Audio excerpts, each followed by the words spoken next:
Baik, Assalamualaikum warahmatullahi wabarakatuh. Alhamdulillah hari ini kita akan membahas rancangan eksperimen between dan within subject.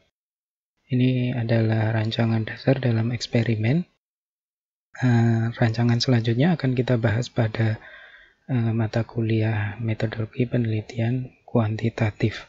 Baik, langsung saja kita mulai.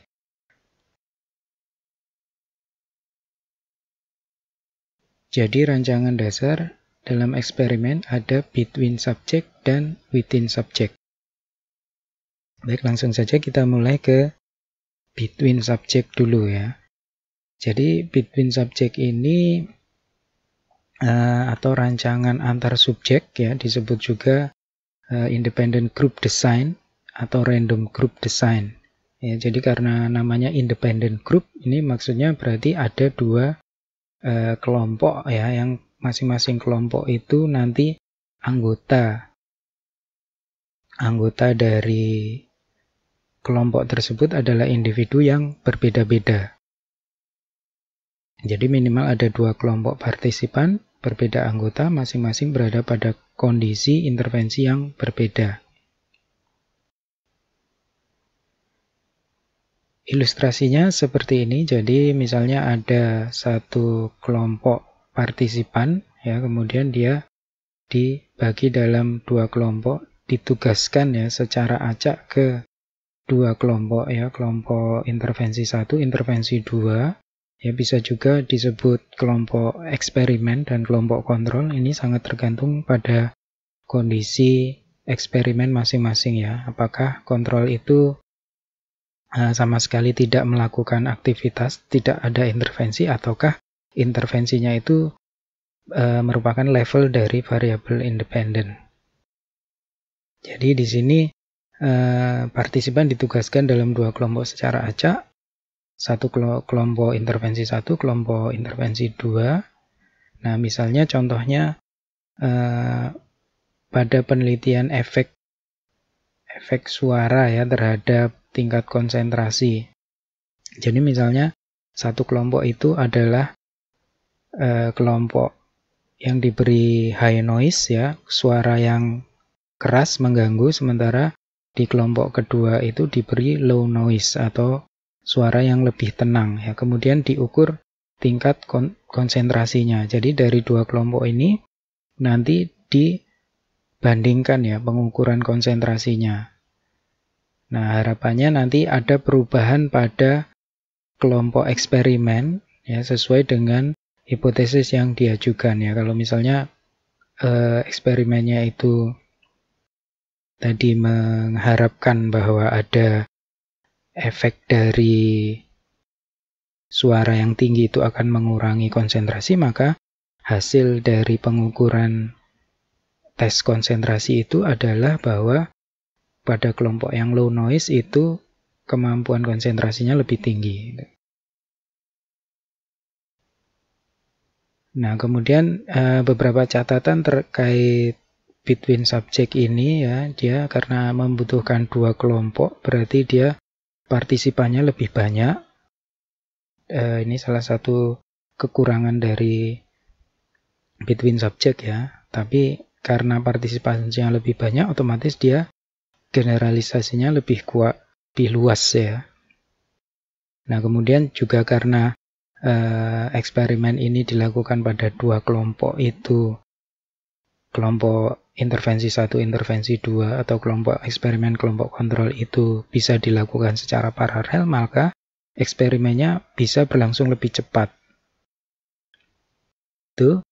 Nah, jadi unsur kelelahan subjek itu menjadi lebih lebih ringan ya, tidak ada kelelahan di subjek.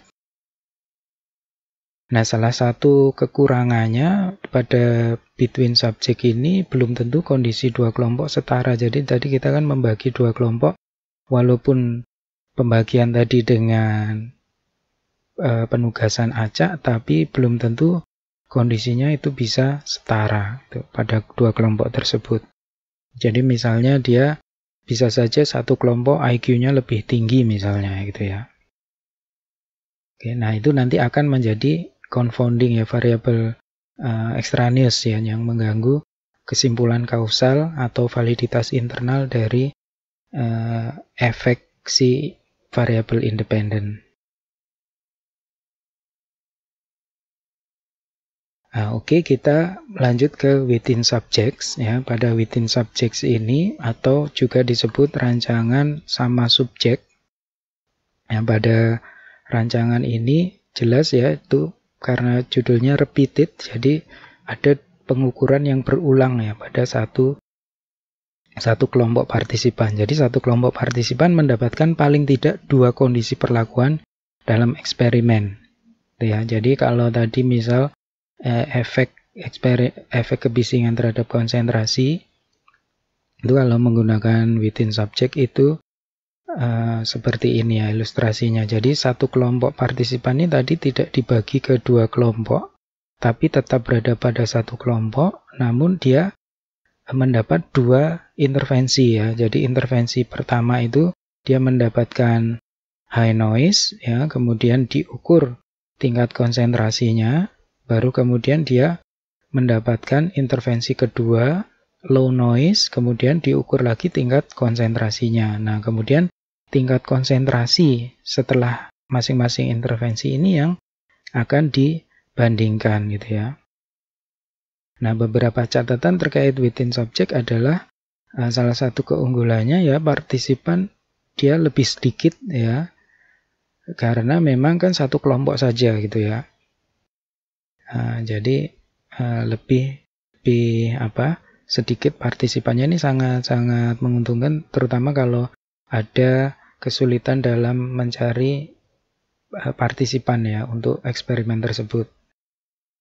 Kemudian karakteristik kelompok sama. Nah, karena tadi kalau kita menggunakan 2 kelompok, kita kan menugaskan individu dalam 2 kelompok, membagi individu dalam 2 kelompok, ada kemungkinan karakteristiknya tidak sama gitu ya kalau dalam between ya. Nah, kalau within jelas dia individunya sama dalam kelompok tersebut, jadi dia tidak ada perbedaan karakteristik.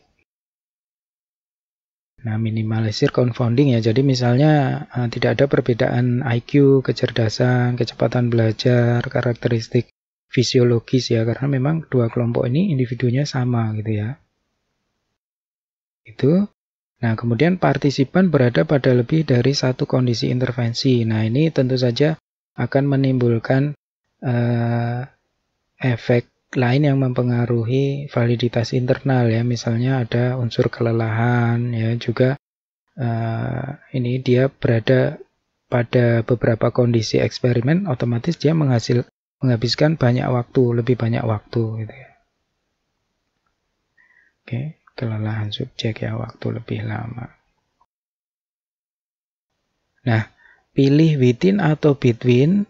Nah, ini sangat terkait dengan banyak hal ya. Ini terkait banyak kondisi seperti misalnya partisipannya siapa ya, kemudian intervensinya apa, pengukurannya apa, kemudian settingnya di mana. Ini sangat mempengaruhi penggunaan within atau between gitu ya.